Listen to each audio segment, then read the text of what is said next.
नमस्कार, मैं डॉक्टर ऋचा अंगीरा, सहायक आचार्य राजनीति विज्ञान, श्री प्रताप सिंह बागट, राजकीय महाविद्यालय शाहपुरा। हमने हमारे लास्ट वीडियो में भारत छोड़ो आंदोलन की क्या पृष्ठभूमि थी या ऐसे क्या कारण थे जिसके कारण भारत छोड़ो आंदोलन प्रारंभ हुआ पर चर्चा की थी। आज इसकी अगली कड़ी में हम भारत छोड़ो आंदोलन का क्या कार्यक्रम था, उसकी क्या कमियाँ रही और उसका क्या महत्व था, इस पर चर्चा करेंगे। आंदोलन के लिए उत्तरदायी परिस्थितियों से यह स्पष्ट हो चुका था कि अब संपूर्ण स्वतंत्रता के लिए आंदोलन ही एकमात्र शेष मार्ग है। ब्रिटिश शासन की मंशा भी स्पष्ट हो चुकी थी कि वह यथासंभव अपना आधिपत्य बनाए रखना चाहता है।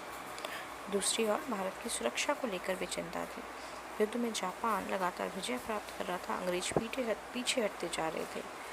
बर्मा से भी जो भारतीय लौटे थे वह अनेक कष्ट भोगते जा रहे थे। भारतीय शरणार्थियों के लिए कोई उचित व्यवस्था नहीं थी। युद्ध के कारण आर्थिक स्थिति भी प्रभावित हो रही थी। आवश्यक वस्तुओं के मूल्य बढ़ते चले जा रहे थे।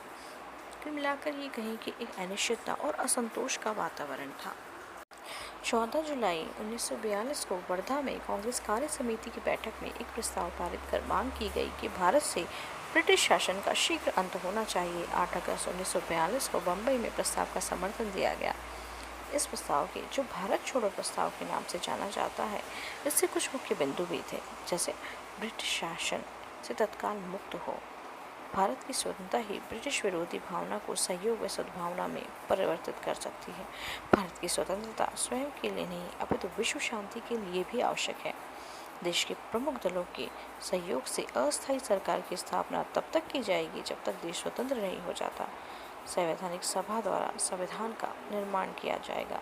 संविधान संघात्मक होगा। युद्ध प्रयासों में सहयोग की भावना के साथ कांग्रेस मिश्र राष्ट्रों की सेना को भारत में रहने की अनुमति देगी और ये सभी मांगे स्वीकृत न होने पर गांधी जी के नेतृत्व में अहिंसक आंदोलन प्रारंभ किया जाएगा।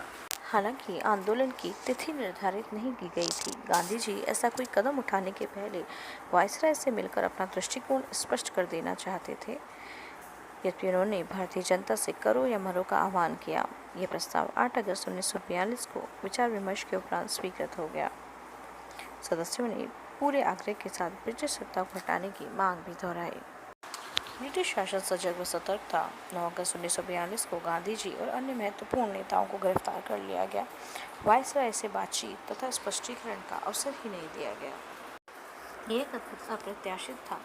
जनता बिल्कुल अवाक थी। नेतृत्व विहीन लोगों ने अपनी तरह से प्रतिक्रिया व्यक्त की। जुलूस, सभाएं तथा हड़ताल जैसे कदम उठाए गए जिनका सरकार ने कठोर रूप से दमन किया। शांति के मार्ग अवरुद्ध हो चुके थे तो हिंसा का विकल्प भी लोगों ने अपनाया। टेलीफोन के तार उखाड़े गए, रेल की पटरियां तोड़ दी गई, खानों को जलाया गया। संपूर्ण देश में ऐसी घटनाएं भी घटी। कुछ स्थानों में सार्वजनिक जीवन ठप हो गया। कुछ स्थानों पर ब्रिटिश शासन का अंत हुआ व समानांतर सरकारें भी स्थापित हो गई। सरकार द्वारा क्रांति को कुचलने का हर संभव प्रयास किया गया। गोलियां भी चलाई गई। इस कठोर दमन के फलस्वरूप आंदोलन भूमिगत हो गया, जिसका संचालन फिर जयप्रकाश नारायण और आसफ अली और डॉक्टर राम मनोहर लोहिया के द्वारा भी किया गया। अन्य आंदोलनों की भांति ही इस आंदोलन को कई भारतीय दलों, संस्थाओं व समूह का विरोध का सामना करना पड़ा। यद्यपि समाजवादी नेताओं ने कांग्रेस का समर्थन भी किया व सहयोग भी दिया, साम्यवादियों ने इस आंदोलन में भाग नहीं लिया। मुस्लिम लीग ने कांग्रेस को हिंदू संस्था कहकर आलोचना की तथा ब्रिटिश सरकार का साथ दिया। हिंदू महासभा ने हिंदुओं से अपील की कि वे कांग्रेस के साथ सहयोग न करें। डॉक्टर अम्बेडकर ने गांधी जी के आंदोलन के निर्णय को अनुत्तरदायी व अविवेकी कहा। अकाली दल का जो स्वर था वह भी विरोध का ही था। एंग्लो इंडियन नेता फ्रैंक एंथनी भी आंदोलन के पक्ष में नहीं थे। तेज बहादुर सप्रू जैसे नेताओं ने भी आंदोलन को अविचारित व असामयिक कह के अपसंता ही व्यक्त की थी। यह आंदोलन भारत की स्वतंत्रता के लक्ष्य को प्राप्त नहीं कर सका। इसके विभिन्न कारण भी रहे, जैसे किसी भी बड़े आंदोलन को बड़े पैमाने पर नेतृत्व की तथा संगठित होकर संचालित करने की आवश्यकता होती है। इस आंदोलन में ऐसा कोई कदम उठाने से पहले ही सरकार के द्वारा नेताओं को गिरफ्तार कर लिया गया, जिससे जनता को कोई मार्गदर्शन प्राप्त नहीं हो पाया। साथ ही जनता भी विवेक से कम संचालित होती है व भावनाओं से ज़्यादा। ऐसे में आंदोलन को सही दिशा प्रदान नहीं की जा सके। आंदोलन अत्यंत शक्तिशाली सिद्ध होता यदि इसको सभी राजनीतिक दलों व समूहों का सहयोग व समर्थन प्राप्त होता, पर ऐसा नहीं हुआ। आंदोलन संपूर्ण भारतीय जनता की शक्ति प्राप्त नहीं कर सका। राजा, महाराजा, जमींदार अपने स्वार्थी हितों के कारण ब्रिटिश शासन का ही समर्थन करते रहे। सरकारी कर्मचारी तथा पुलिस अन्य अधिकारियों ने प्रशासन को सुचारू रूप से चलाने और शासन की इच्छा पूर्ति में सहयोग किया। इन परिस्थितियों में आंदोलन का लंबे समय तक चलाना बहुत कठिन था। साथ ही आंदोलन की तात्कालिक असफलता अवश्यंभावी भी थी, क्योंकि आंदोलनकारियों की तुलना में शासन की कई शक्ति कई गुना थी। आंदोलनकारियों की न तो कोई गुप्तचर व्यवस्था थी और न ही एक स्थान से दूसरे स्थान को संदेश भेजने के साधन थे। उनकी आर्थिक शक्ति भी ब्रिटिश शासन की तुलना में बहुत कम थी। शासन अधिक शक्तिशाली व अधिक सुविधा संपन्न होने के कारण आंदोलन को दमित करने में सफल हुआ। इन सभी कारणों से आंदोलन अपना लक्ष्य प्राप्त तो नहीं कर सका, परंतु स्वतंत्रता प्राप्ति की दिशा में एक महत्वपूर्ण बढ़ा हुआ कदम अवश्य सिद्ध हुआ।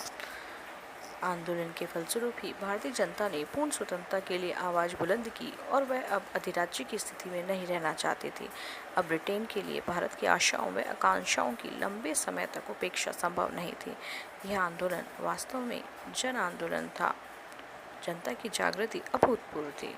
साथ ही ब्रिटिश सरकार की पार्श्विक शक्ति भी उजागर हो गई थी और साथ ही यह स्पष्ट हो गया था कि ऐसी शक्ति के सहारे इस देश में और अधिक नहीं रहा जा सकता। इस आंदोलन ने आने वाले समय में अन्य विद्रोहों के लिए भी मार्ग प्रशस्त किया। 1946 का जल सेना विद्रोह ऐसी ही चेतना का परिणाम था। विश्व जनमत भी भारत के पक्ष में झुक रहा था। सभी महत्वपूर्ण देश तथा अमेरिका तथा चीन भारत की न्यायोचित मांगों का समर्थन कर रहे थे। विश्व जनमत व सहानुभूति की लंबे समय तक उपेक्षा ब्रिटिश शासन के लिए कठिन थी। इस प्रकार भारत छोड़ो आंदोलन भारत की स्वतंत्रता की दिशा में एक महत्वपूर्ण कदम था। धन्यवाद।